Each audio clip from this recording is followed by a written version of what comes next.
Couch Potato Diary. Today we are looking at the greatest Saskatchewan Roughriders of all time. My name is Peter Klein. Thank you very much for tuning in today. It's Mexico week for me, so all week we have been looking at the greatest of all times for the teams that I'm going to be doing team-specific shows for here on the channel. Monday was Blue Jays Day, Tuesday Flames Day, Wednesday was Raptors Day, and today we are looking at the greatest riders of all time, which does mean leading up to the start of the Canadian Football League season, once a week, every Thursday, we'll be doing a Saskatchewan Roughriders show, name to be determined. And so that's why today it's just all under the Couch Potato banner. All right, let's get right into it. Starting at number 10, I'm going with Reggie Hunt. He set the single game record for most tackles in a game with 16. He was such a dominant force as a linebacker for the Riders. And this one is a biased play. Quite frankly, he was just my favorite player. The Grim Reaper out of TCU was an absolute menace at the middle of some very good Saskatchewan Roughriders defenses, culminating with a championship win in 2007. But he was just someone who was feared, and he was maybe a little bit undersized for what you would think a linebacker would be, but that speed helped him out at the Canadian Football League level. And he just, one of those guys, it sounds super cliche, but he definitely did have a nose for the football. And so I am, again, a little bit biased on here, but I mean, I've been watching the Riders for over 30 years, and if a guy was my favorite player, he had to be pretty good, right? So Reggie Hunt gets on here for me, former All-Star as well. Coming in at number 9, this one, he wasn't here for a long time, but boy did he make an impact. And it's Corey Sheets. He set the record for rushing yards in a Grey Cup, and just like quite frankly, he is one of the most talented Canadian football players I've ever seen. He gave it a go at the NFL level. It never really worked out, and that was just kind of the end of it, which was too bad because as a runner in the CFL, he was electric. He was basically... at that time, he was basically like Le'Veon Bell, but in the Canadian Football League. He had excellent patience. He had pretty good size for a runner. He had excellent speed, the shiftiness that you would want. He could be a power runner if you needed him to. He could be a speed runner all of the time.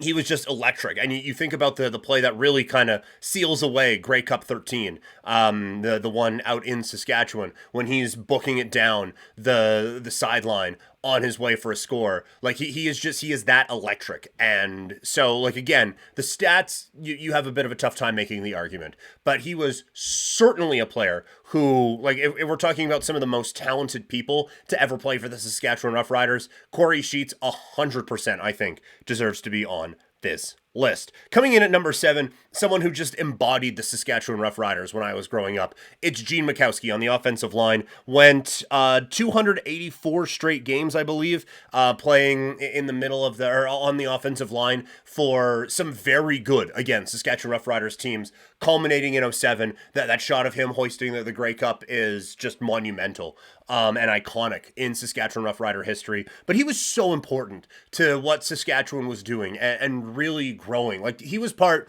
of some really close calls for Saskatchewan, the Paul McCallum game, where not brought up enough Kenton Keith fumbling the football in that game, but we don't need to rehash bad memories. I've probably done it enough already.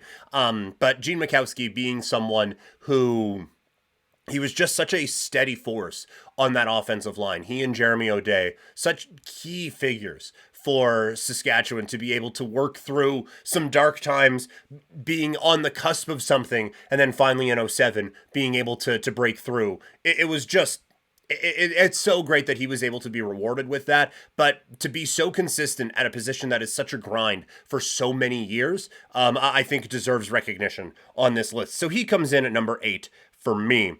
Coming in at number 7, it is Roger Aldag, someone who, like, you hear a lot about. Hall of Famer with the Roughriders, was with the team from 76 to 92. And anyone who watched during that time, admittedly before my time, but hearing stories from my dad, again, you're going to hear me say this a lot on this list because, like, it's true. And it's something that I've talked about with Corey Mace coming back, but or coming to Saskatchewan.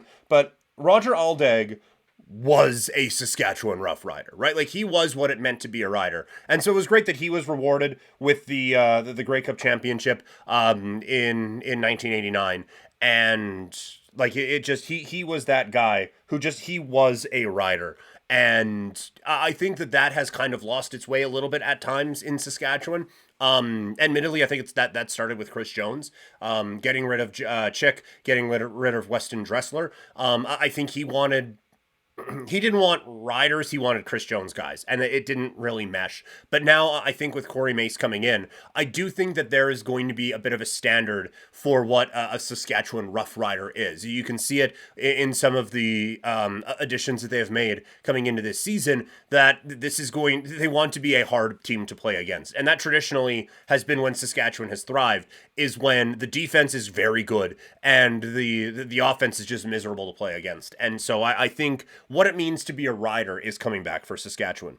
Speaking of guys who are what it is to be a rider, Ray Elgard coming in, part of the '89 Grey Cup team, four-time All-Star. He was on the TSN list. He was in the top 50 for all-time Canadian Football League players. And again, when you hear people of that vintage talk about riders teams of days gone by, it does not take very long for Ray Elgard's name to come up in great Saskatchewan Roughrider history. So he absolutely needed to be on this list at 6. At 5, Bobby Jurison.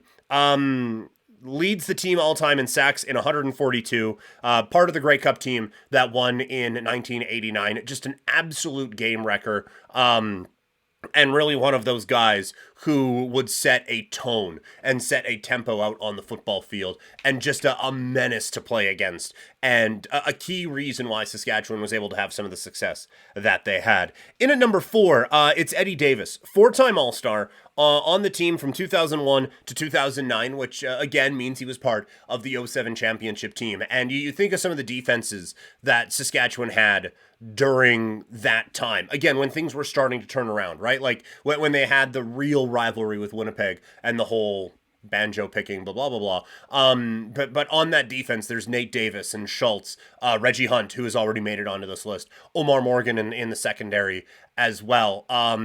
Jackie Mitchell on the team, laying some gigantic hits.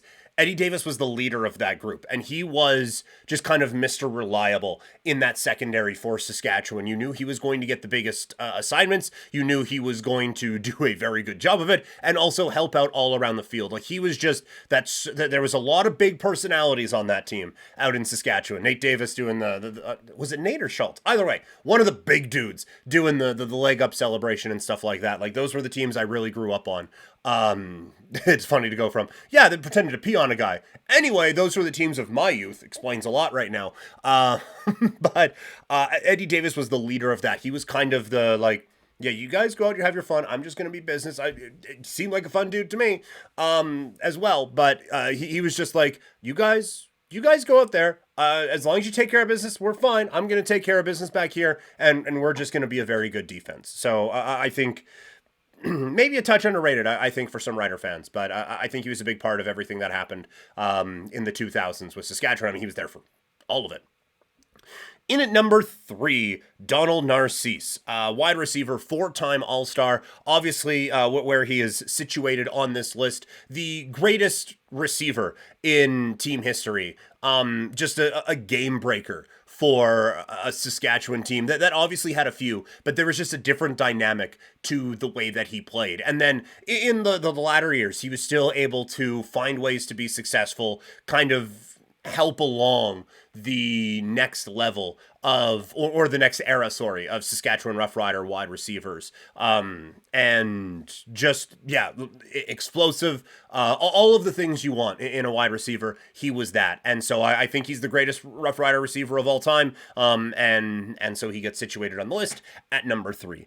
At number 2, it's Ron Lancaster, two-time MOP, Grey Cup champion in 1966. And his coming to Saskatchewan really was the start of a new era for Roughrider football. They had been around for a long time. Obviously, we all know 66 is the first time that this team tasted that championship glory. So it had been a while. And he was someone, when you go back and obviously I wasn't around in 66, but you go back and read about that time and watch what videos you can find from that time. He was someone who just kind of changed the perception around the Saskatchewan Roughriders at that point.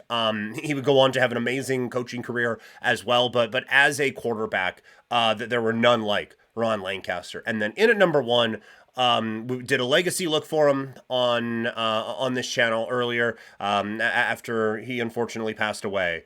It's George Reed, the all-time touchdown leader for the Riders, all-time everything leader, all-time Rider. And in that legacy look, and I've said it a couple of times on this show, and it sounds cliche, but no one embodied a Saskatchewan Roughrider more than George Reed. And we talked about when Ron Lancaster joined the Riders and just kind of like changed the perception. George Reed just like fully took this team to a championship contender. Like he took them to another stratosphere with Saskatchewan winning in 1966. And I said before, you talked to certain people about Ray Allgard and Roger Aldag. There is not a Rider fan who was alive in the 60s who will like disagree with this call of George Reed being the Saskatchewan Roughrider and the all-time great. You think about, again, not only what it meant on the football field, but this is, anyone who's been in Saskatchewan knows, this is a community by community team. And not just in Regina, all over. I had Riders come to Matt Dominguez came to my hometown. They go to all the different small towns. There's always a Rider, either alumni or a current player going to some charity event in a town that has 100 people at their curling rink that for some reason seats 500. Like he was the big part of that.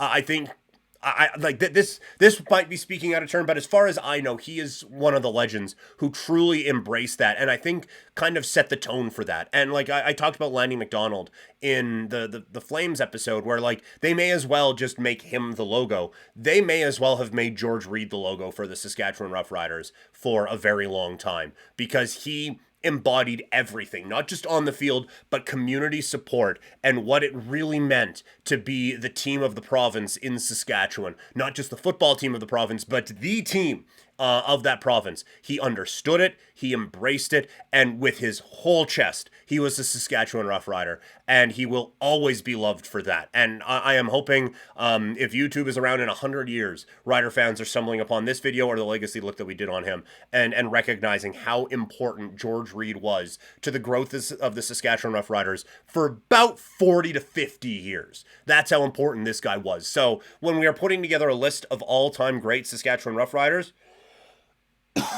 sorry, there is no one better. There is absolutely no one better that you could put on here as number one, as the Saskatchewan Roughrider, than George Reed. Honorable mentions on here because he won as a quarterback and a coach. Kent Austin, I think, should probably be on here. Some people are a little upset at how things may have ended, but I think he should have been on here. Mentioned a couple of the defensive players before.